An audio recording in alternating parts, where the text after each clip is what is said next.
था 4 बेसिक चीज़ें number theory के अंदर। सबसे पहले हम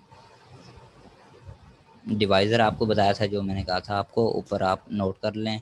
second one least common multiple, और third one greatest common divisor, GCD, LCM, और 4 मॉडुलर अरिथमेटिक। ये 4 मेजर पॉइंट्स हैं एलिमेंट्री नंबर थ्योरी के। इसको आप कोई नहीं, इतना टेक्निकल नहीं है, बहुत सिंपल है। सिर्फ एक दफ़ा आप तवज्जो करके इसको सुन लेंगे तो आपको ऑन द स्पॉट ये चीज़ें क्लियर हो जाएंगी। बहुत ही इजी टॉपिक है, सिर्फ अंडरस्टैंडिंग करने की बात है। अगर जिसको एक दफ़ा में समझ आ गया तो उसके लिए ये आसानी से हल हो जाएगा, उसको ज़्यादा मेहनत करने की ज़रूरत नहीं। इवन सारे टॉपिक्स आपके इसी तरह इजीली हल होने वाले हैं।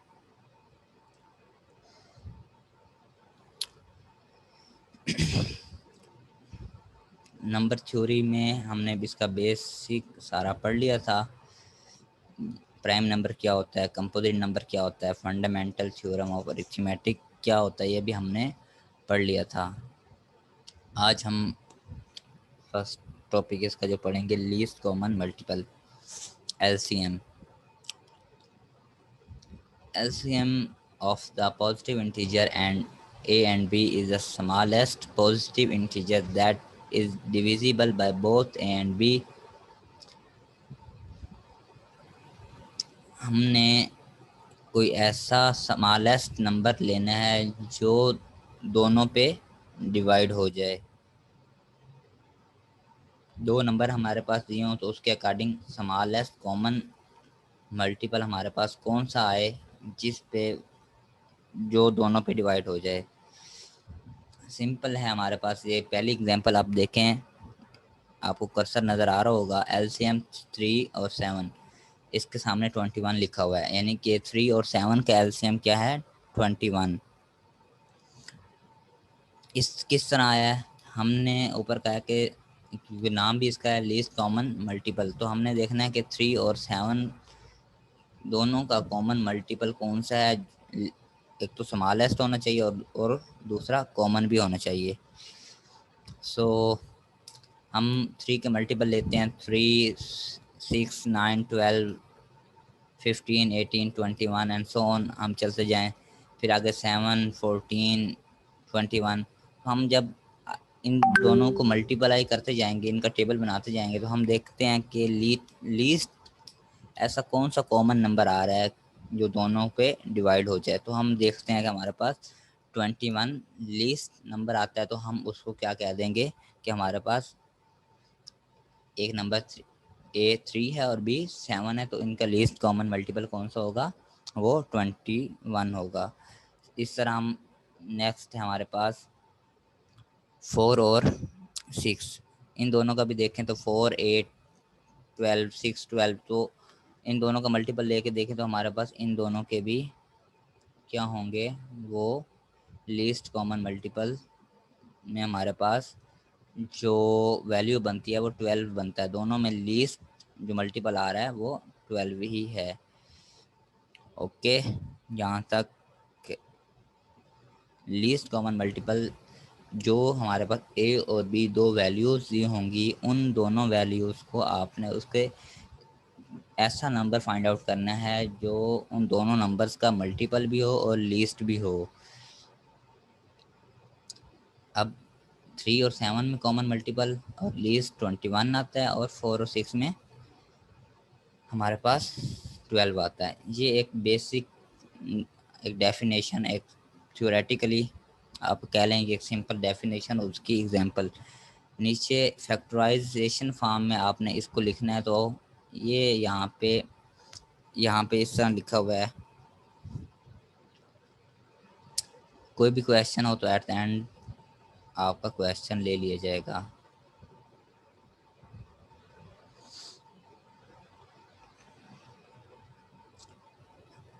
क्वेश्चन अपने रोट डाउन रखें, एट द एंड आपका क्वेश्चन यहाँ पे ले लेंगे हम।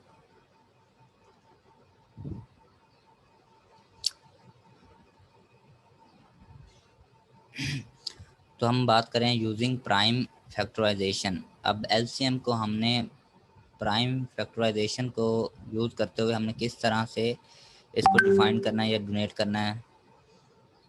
ये एक बिल्ट इन फैक्टराइजेशन फॉर्म आपको ये जो टॉप ऑफ द पेज आपको नज़र आ रही है, ए1 पावर में ये है, P2 power A2 so on P power AN तक सो ऑन चल। सिमिलर ये B की वैल्यू भी इस तरह आती जाएगी, where P1 less than P2 less than, ये सो ऑन चलता जाएगा। एंड A और B जो हैं बिलोंग टू नेचुरल नंबर्स। अब इसका हमने फैक्टराइजेशन फॉर्म में एलसीएम किस तरह फाइंड आउट करना है, ये नीचे एक छोटा सा फार्मूला आपके पास आ रहा है। P1 max A1 dot B1 into P2 max, उसको किस तरीके से एलसीएम को फाइंड आउट करना है। तो P1 मैक्स, उसके मैक्स में हमारे पास ए की और बी की वैल्यू आनी है। नीचे आपको एग्जांपल से सही तरीके से समझ आ जाएगी। ये आपके पास एग्जांपल आप थोड़े तवज्जो करेंगे तो आपको यहाँ पे इजीली कवर हो जाएगी। ए की वैल्यू हमारे पास 60 है, बी की वैल्यू 54। सो आप देखें कि यहाँ पे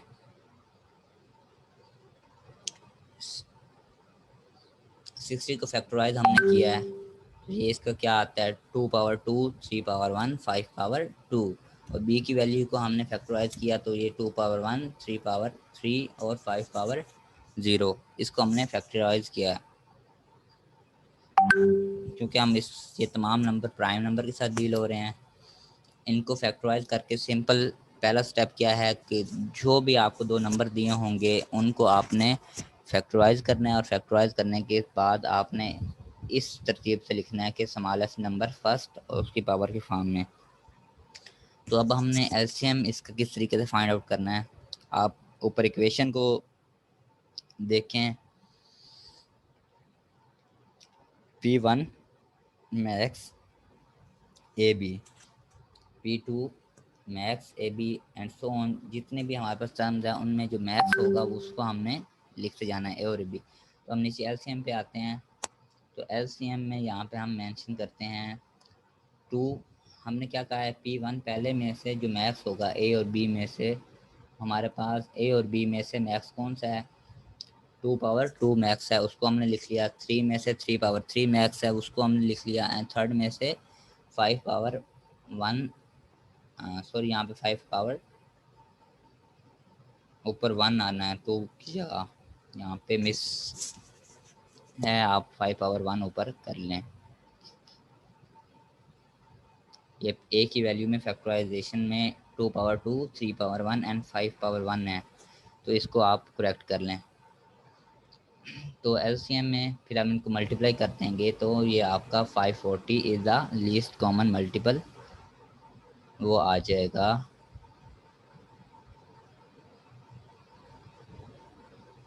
दोबारा बता देता हूँ, जो भी नंबर आपको दिए हों उनको आपने फैक्टराइज कर लेना है, और उन फैक्टराइज में देखना है दोनों नंबर ए और बी, दो नंबर आपको दिए होंगे उन दोनों नंबर में आपने देखना है कि मैक्सिमम नंबर कौन सा है, तो उस नंबर को आपने वहाँ पे प्लेस कर लेना है। तो यहाँ पे जिस तरह यहाँ पे मैक्सिमम नंबर ए और बी में 2 पावर 2 है, 3 पावर 3 है और 5 पावर 1 है, तो वो हमने यहाँ पे लिख के उसको मल्टीप्लाई किया तो हमारे पास लीस्ट कॉमन फैक्टर आ गया।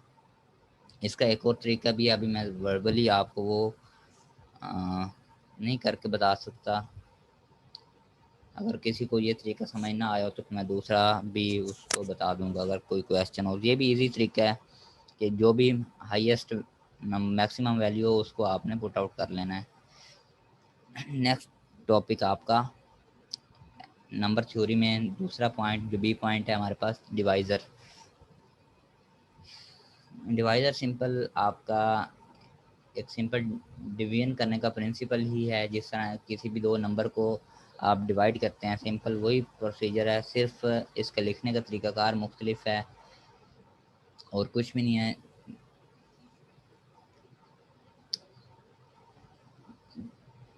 बार बार लेफ्ट करके दोबारा आना ये भी गैर मुनासिब है। अभी मैं दोबारा किसी को ज्वाइन नहीं करने दूंगा। तो इसकी डेफिनेशन आप देख लें एग्जांपल में, आपको सिंपल इसका भी क्लियर हो जाएगा। इसको डोनेट करने का लिखने का तरीकाकार मुख्तलिफ है। सिंपल आप ये कह लें कि ये एक सिंपल डिवाइड वाला प्रिंसिपल ही है और कुछ भी नहीं है।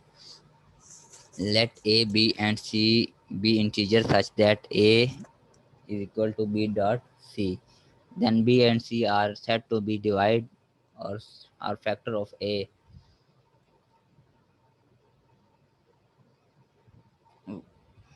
while a is said to be as said to be a as well of c। The pipe symbol, ये लैपटॉप के ऊपर आपका ब्रैकेट्स के साथ एक स्ट्रेट लाइन होती है जिसे आप पाइप सिंबल कहते हैं। ये यहाँ पे आप एग्जांपल में देखें, B pipe A and C pipe A. ये डिवाइड का सिंबल यहाँ पे इस तरह का सिंबल यूज हो रहा है। पाइप का फ़र्क सिंपल क्या है, एग्जांपल में आप देखें, सिंपल डिवाइड प्रिंसिपल है लेकिन सिर्फ लिखने का तरीकाकार इनका मुख्तलिफ है। जैसे सिंपल हमने आप नंबर 1 पे देखें, नंबर 1 पे 77/7, ये जो कॉमन डिवीजन प्रिंसिपल है वो इस तरीके से लिखा जाता है। एक आम नंबर को हमने डिवाइड करना हो तो हम सिंपल जिस नंबर से जिस नंबर को डिवाइड करना है उसके नीचे उसको बटे की फॉर्म में हम लिख देते हैं, एक सिंपल प्रोसीजर है। लेकिन आपका यहाँ पे थोड़ा डिफरेंट है, आपने अपोजिट लिखना है। जिस तरह नंबर टू वाले पोर्शन पे आप आए तो नंबर 2 में 7/77 लिखा हुआ है। जो जिस नंबर ने डिवाइड करना है वो पहले लिखा जाएगा और जिसने डिवाइड होना है वो बाद में लिखा जाएगा। कॉमन मल्टीप्लिकेशन डिवीजन में जिसने डिवाइड करना होता है वो बाद में लिखा जाता है और जिसने डिवाइड होना होता है वो पहले लिखा जाता है। लेकिन ये डिवाइज़र और एलिमेंट्री नंबर थ्योरी में डिवीजन के प्रिंसिपल में जिसने डिवाइड होना है वो बाद में लिखा जाएगा और जिसने डिवाइड करना है वो पहले लिखा जाएगा। जैसे कि आपको नंबर 2 पॉइंट पे वाज़े मेंशन नज़र आ रहा है। नंबर 3 दोनों सेम नंबर हैं तो कोई भी नहीं है फ़र्क कितना। नंबर 4 क्योंकि ज़ीरो किसी भी नंबर को डिवाइड नहीं करता, ये आप लोगों को पता होना चाहिए। अगर किसी नंबर को ज़ीरो डिवाइड करने लगे तो वो इन्फिनिटी काउंट होता है, तो इन्फिनिटी एक फॉल्स वैल्यू देता है। और नंबर 5 पे अब ज़ीरो डिवाइड हो सकता है, किसी भी नंबर पे ज़ीरो को डिवाइड करेंगे तो उसका आंसर क्या आता है, ज़ीरो आता है। ये एक कॉमन सा रूल है, तो आप लोगों को इस चीज़ के बारे में नॉलेज होगा।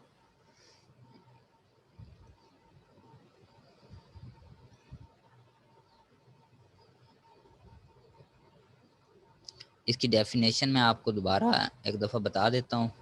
सिंपल एक टेक्सचुअल फॉर्मेट में है, मुख्तलिफ और भी डेफिनेशन आप कर सकते हैं। कोई भी नंबर हैं, यहाँ पे आपको सिंपल ये शो किया जा रहा है कि ए डिवाइड हो सकता है बी पे भी और ए डिवाइड हो सकता है सी पे भी, ठीक है। Let A B and C are integer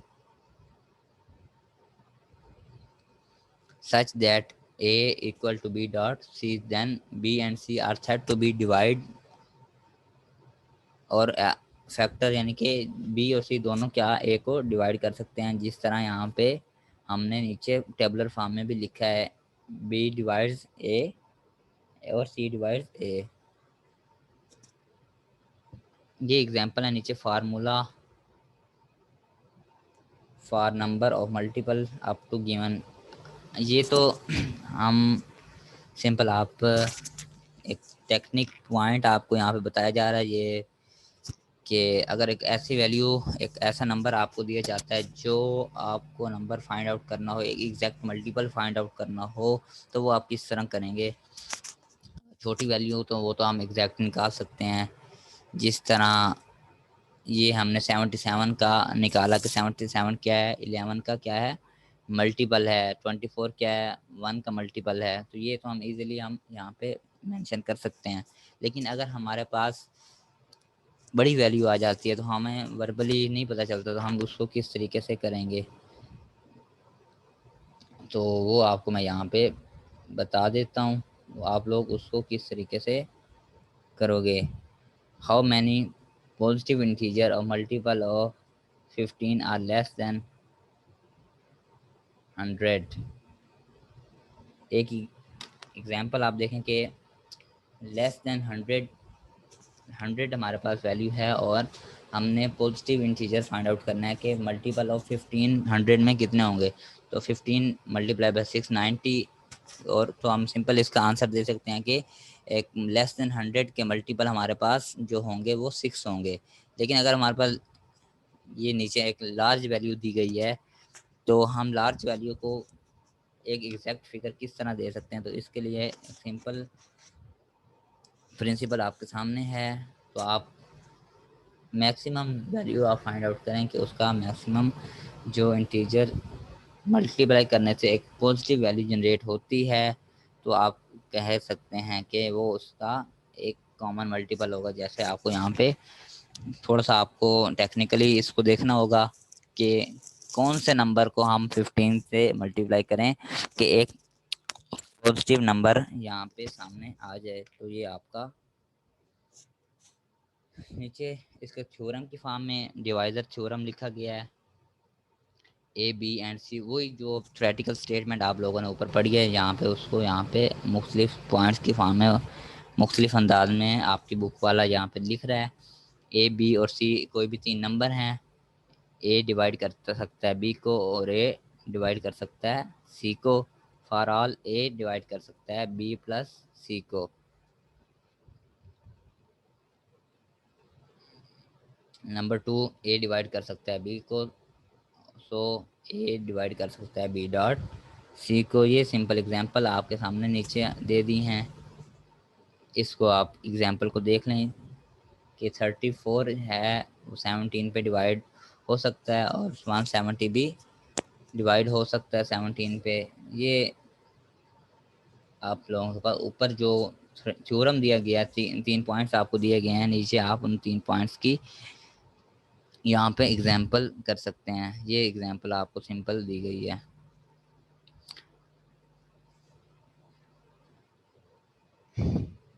नीचे आपको जो पेज नज़र आ रहा है, इस पेज पे भी सिंपल एग्जांपल दिए हैं आपको समझाने के लिए। ये तीन कोई भी डिवाइज़र है उसके तीन पोर्शन होते हैं, ये आपको मैंने मेंशन किया है। जो नंबर डिवाइड हो रहा है उसे आप डिवाइडेंड कहते हैं ए,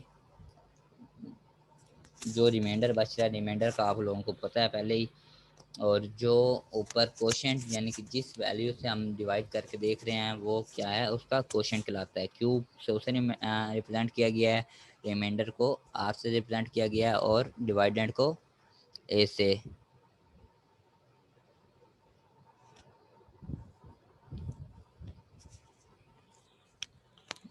डिवाइडेंड को डी से रिप्रेजेंट किया गया है।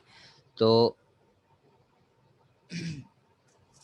ये एक इक्वेशन बन गई, A equal to D dot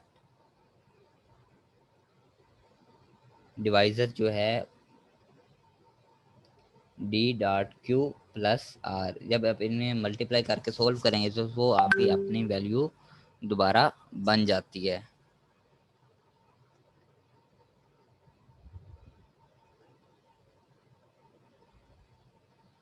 ये सिंपल एक और एग्जांपल है, वो इस अंदाज से लिखी है कि अगर आपने किसी नेगेटिव नंबर की डिवीजन करनी है तो उसको आपने उसका जो क्वोशंट बनाना है वो भी आपने नेगेटिव ही बनाना है। मैं आपको दोबारा दिखा देता हूँ, ऊपर जाना पड़ेगा। ये कि -11 नंबर है हमारे पास, तो हमने ऐसी वैल्यू लेनी है कि उसका आगे रिमाइंडर हमेशा पॉजिटिव आना चाहिए। तो हम -4 के साथ इसको डिवाइड करने की कोशिश करेंगे, जो हमारे पास -12 आएगा। और आपको पता है कि डिवीजन में जो नीचे वाला नंबर होता है उसके सिंबल चेंज होते हैं, तो माइनस है तो प्लस हो जाएगा, तो हमारे पास रिमाइंडर क्या आ जाएगा, पॉजिटिव आ जाएगा। ये हमारे पास डिवाइज़र है, इसकी कोई ये दो टॉपिक्स यहाँ तक ही हम करते हैं। इसको मैं आपको एक दफ़ा और रिपीट कर देता हूँ, फिर आप लोगों को क्वेश्चन होगा तो हम देख लेंगे और साथ थोड़ा बहुत, बल्कि अगले टॉपिक भी आसान है उसको भी हम देख लेते हैं जल्दी जल्दी से। इकट्ठी क्वेश्चनिंग करते हैं, अभी रिपीट नहीं करता, अगर किसी का क्वेश्चन होगा तो फिर रिपीट कर लेंगे। नेक्स्ट है आपके पास ग्रेटेस्ट कॉमन डिवाइज़र। जो एलसीएम हमने किया था, सेम प्रोसीजर इसका सेम है, वो मल्टीपल था, ये डिवाइज़र है एक। ये थोड़ा आपने इसको फाइंड आउट करना है, अल्फाज का चुनाव वो मल्टीपल था कि उस नंबर के कौन सा लीस्ट मल्टीपल आता है। ये यहाँ पे अब आपने देखना है डिवाइज़र कौन सा है, उस नंबर को ग्रेटेस्ट डिवाइज़र कौन सा बनता है। तो let A and B be the integer not both zero, the largest integer d such that d divide a and d divide b is called the greatest common divisor. इसको GCD ए into B से represent करते हैं। Example आप देखें, what is GCD of 48 और 72, यानी कि 48 और 72 आपका दो नंबर दिए गए हैं, आपने देखना है कि कौन सा ऐसा ग्रेटेस्ट फैक्टर आता है जो इन दोनों को डिवाइड कर दे। तो हम देखते हैं कि इन दोनों को कौन कौन, पहले तो हमने देखना है कि इन दोनों को कौन कौन से फैक्टर जो हैं वो डिवाइड कर सकते हैं। इसमें हमारे पास number 1, number 2, 3, 4, 6, 12, 16 and 24 and so on, जो भी आगे प्रोसीड करते जाएं तो आगे जाता रहेगा।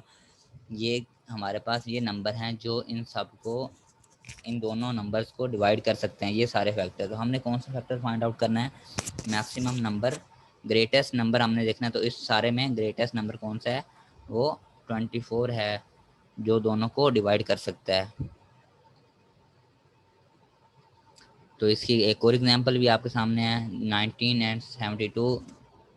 वो नंबर आपने चूज करना है जो दोनों को डिवाइड कर सकते हो। The only positive common divisor of 19 and 72 is 1, क्योंकि 19 और किसी भी नंबर पे डिवाइड नहीं हो सकता विदाउट 1 के अलावा किसी भी नंबर पे डिवाइड नहीं हो सकता। और इसकी भी आपने फैक्टराइजेशन करनी है, जिस तरह आपने एलसीएम की थी, सेम प्रोसीजर है, जिस तरह आपने उसको लिखा था उसी तरह आपने इसको लिखना है।